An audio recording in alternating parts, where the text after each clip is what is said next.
મહાદેવજી જેવો કોઈ વૈષ્ણવ નથી. વૈષ્ણવતા શીખવી હોય તો મહાદેવજી પાસે શીખો, એમ મહાપ્રભુજી કહે. ચર્ચાઓ તો ઘણી છે. વાર્તા સાહિત્યમાં પણ ઠાકોરજીનો મહાપ્રસાદ લેવા માટે કેવા શેઠ પુરુષોત્તમ દાસજીને આજ્ઞા કરતા. તો ભક્તિ અને ભાવ આ બંને તત્વો એવા દિવ્ય છે કે જે કૃપા વગર મળતા નથી. સત્સંગ એની પૃષ્ઠભૂમિ છે. આ સત્સંગ દ્વારા, સત્સંગના સિંચન દ્વારા હૃદયમાં ભાવનું ઉદ્દીપન થાય છે. આ 40 દિવસ ખેલના વસંતથી શરૂ થાય. જ્યાં વિરહનો અંત થાય એ વસંત. શીતકાલમાં શ્રીનાથજી બાબા ગદ્દલ ઓઢીને એવા છુપાઈ જાય, ખાલી મુખારવિંદના તો દર્શન થાય પણ બાકી એકે શ્રીઅંગના દર્શન નથી. ચરણમાં મોજા ધર્યા હોય, ફરગુલ ધર્યા હોય, ગદ્દલ ધર્યા હોય અને એવા છુપાઈ ગયા હોય, અને ગોપીઓને લાલસા થાય કે પ્રભુ આપના સર્વાંગ શ્રીઅંગના દર્શન ક્યારે થશે. અને જ્યાં વસંતના દિવસો આવવા લાગે એટલે પછી ધીમે ધીમે ગદ્દલો અને માવત સાતમ આવે, મોજાજી અને એક પછી એક બળું થવા લાગે. ચરણ ઢાંકી દઈએ કે પ્રભુ હમણાં દાસ ભાવ નહીં હોય.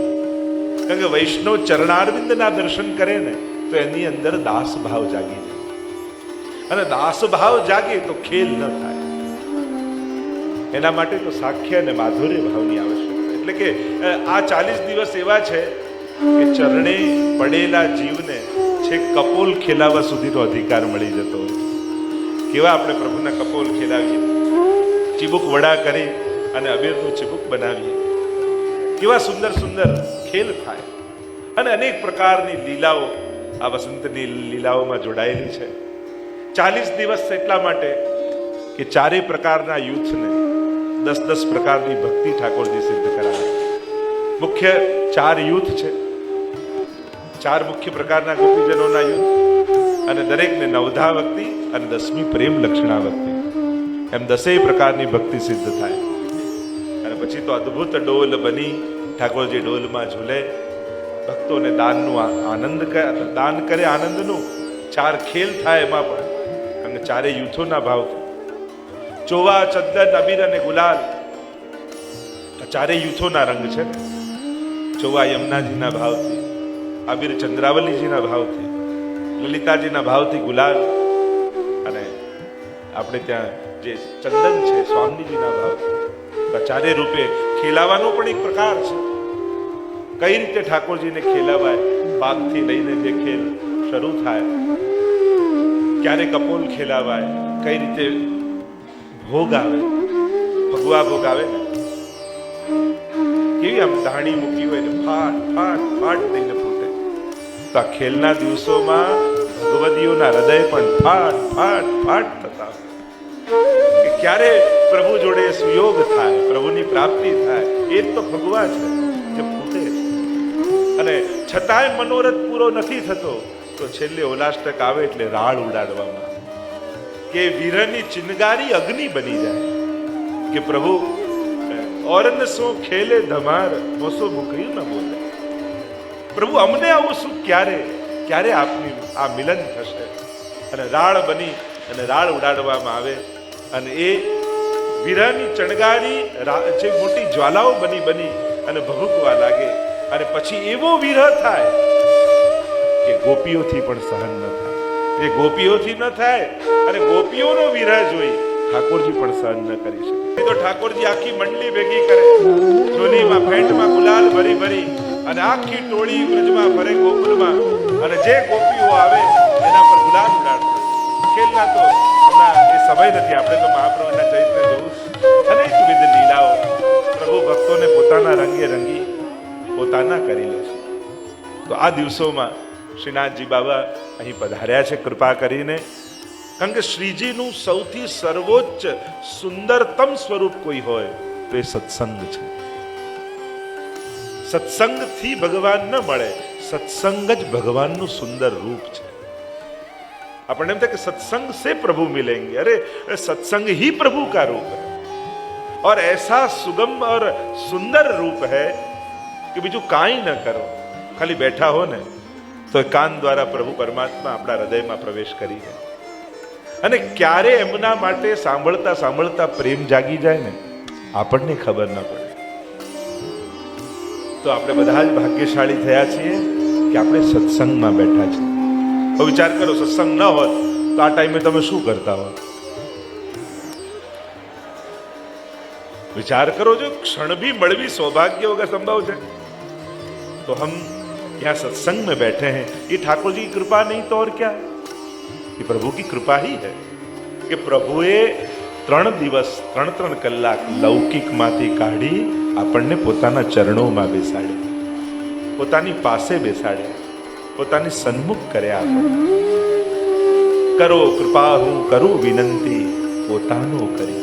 ગોપાલદાસ એટલે જ કહે સૌથી મોટી કૃપા કહીએ કે આપણે તો અમે તારા અમે તારા અમે તારા રોજ કહીએ, પણ ઠાકોરજી જે દિવસે કહે ને તું મારો છું, તું સંસારનો નથી, સંસારમાં રહે ભલે, તારી જવાબદારીઓ નિભાવ, મને બધાની અંદર જો અને બધા ઉપર દયા અને કરુણા રાખ, પણ તું છું મારા માટે. વ્યવહાર કર, ના સંસાર જોડે ઉત્તમ વ્યવહાર કર, પણ પ્રેમ તો ઠાકોરજી સાથે કરો. જ્યાં પ્રેમ ન હોય ત્યાં વ્યવહાર નબળો કરી દેવાની જરૂર નથી. ઘણી વાર ઘણા લોકોને કોઈની પડી ન હોય, ગરજ ના આપણને કોઈની પડી એટલે તોછડા થઈ જાય, પણ ગરજ નથી એનો અર્થ કઈ ખરાબ વ્યવહાર કરી દેવો જરૂર થોડી છે. વ્યવહાર તો વૈષ્ણવનો ઉત્તમ જ રહેવો જોઈએ. ભલે ભગવાનને ન માનતો હોય ને એની સાથે પણ વ્યવહાર તો આપણે વૈષ્ણવ જેવો જ કરવો. કારણ કે કોઈની સમજની નબળાઈ હોય એમાં આપણે આપણી સમજ છોડી દેવાની શું જરૂર છે? કોઈ સમજતું નથી પણ આપણે તો સમજીએ છીએ, આપણે તો સત્સંગ કરીએ છીએ ને, આપણા ગળામાં તો કંઠી છે ને, આપણે તો મહાપ્રભુજીની આજ્ઞામાં જીવીએ છીએ. એટલે આપણે આપણા વિચારોને ક્યારે નબળા નહીં કરવું. સામે વ્યક્તિ નબળો મળે કે સંજોગ નબળા મળે, પરિસ્થિતિ નબળી હોય એ જુદી વાત, આપણો ભાવ નબળો ન થવો જોઈએ. સદાય સર્વોચ્ચ ભાવમાં રહેવું, ઉત્તમ ભાવમાં રહેવું. કોઈ કે આ ક્યાં વૈષ્ણવ છે, આને ક્યાં ભાવ છે, આ તો સાવ નાસ્તિક છે, એ નાસ્તિક છે.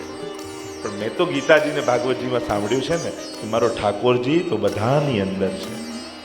એને ખબર નથી કે એની અંદર પ્રભુ નથી, આપણને તો ખબર છે ને કે પ્રભુ છે. અને એટલા માટે આ સત્સંગ જ પ્રભુનું રૂપ છે, અને સત્સંગથી જ ભાવ આવે છે.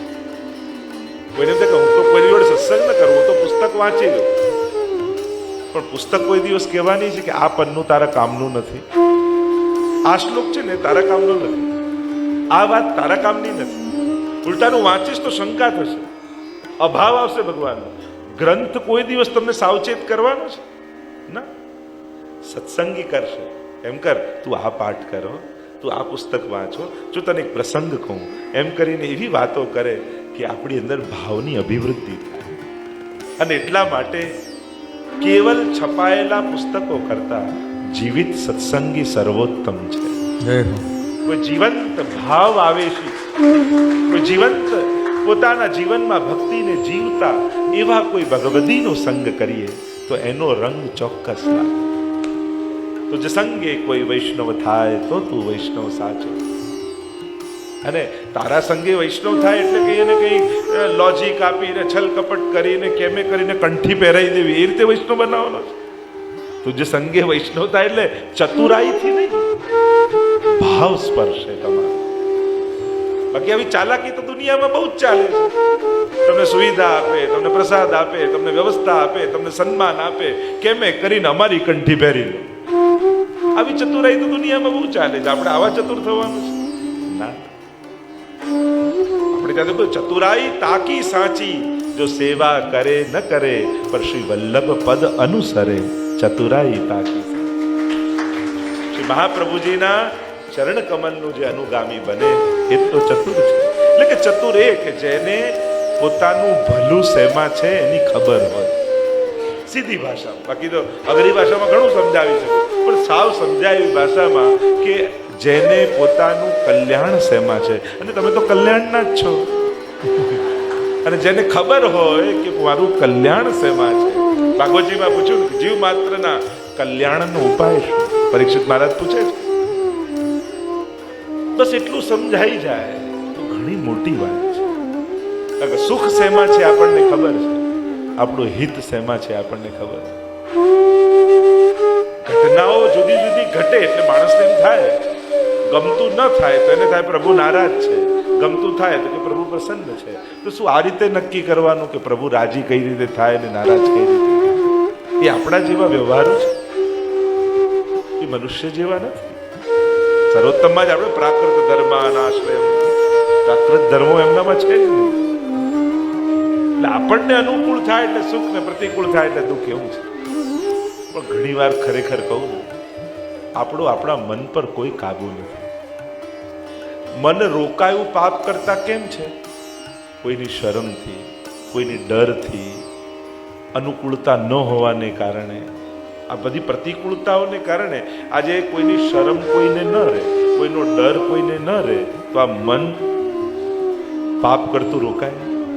એને બીક છે સમાજની, સંસારની, બદનામીની, એટલે રોકાય. એટલે ઘણીવાર પ્રતિકૂળતા આપીને પણ ઠાકોરજી આપણને કેટલા પાપોથી રોકી દે છે. કારણ કે આપણા મનના નિગ્રહ કરીને આપણે પુણ્યમાં એને સ્થાપિત નથી કરી શકતા. પણ ઘણીવાર એવી કાંટાની વાડ આજુબાજુ ઠાકોરજી પ્રતિકૂળતાઓની કરી દે કે માણસ ઈચ્છવા છતાંય પાપ ન કરી શકે. એને એમ લાગે ધનનો અભાવ છે. કોણ જાણે ધન આવત તો પાપમાં રત થઈ જાત. કોઈ એમ કે મારે કહેવામાં બધું નથી ચાલતું, કોણ જાણે કે બધું અનુકૂળ થઈ જાત. હવે વિચાર કરો, તમને બધું જ અનુકૂળ થઈ જાય, એનું નેક્સ્ટ સ્ટેપ શું હોય? પાપ જ હોય. માણસની પાસે જ્યારે બધું જ આવી જાય ત્યારે એમ થાય કે હવે આમ કરું તો, હવે આમ કરું તો, એને પાપનો જ વિચાર આવે. બહુ સહજ સ્વાભાવિક પ્રક્રિયા છે. અને એટલા માટે ઘણી વાર ઠાકોરજી પ્રતિકૂળતાઓ દ્વારા પણ આપણને પાપ કરતા રોકી રાખે. એટલે એમાં પણ પ્રભુનો આભાર માનવો. કદાચ આવું સંકટ ન હોત તો આટલું નામે હું ઠાકોરજીનું ન લે. કદાચ કોણ જાણે, વ્યક્તિને સીધું દુઃખ નથી હોતું, પણ સ્વજનો દુઃખી હોય તોય દુઃખ આવે છે. દુઃખના તો અનેક પાસાઓ છે, અનેક કારણથી થાય છે. તો આપણે હમણાં એ ચર્ચાઓમાં નથી ઉતરવું, પણ આપણે તો સીધું સર્વોત્તમ સ્તોત્ર પર જવું છે. કારણ કે સમય ઓછો ને વાતો કેટલી મહાપ્રભુજીની. તો શ્રી વલ્લભના ગુણો ગાવા એ તો શ્રી યમુનાજી માટે શેષ સહસ્ત્ર મુખ નિશુદિન ગાવત, તો હું પાર ન પાવત તાહી પાવ.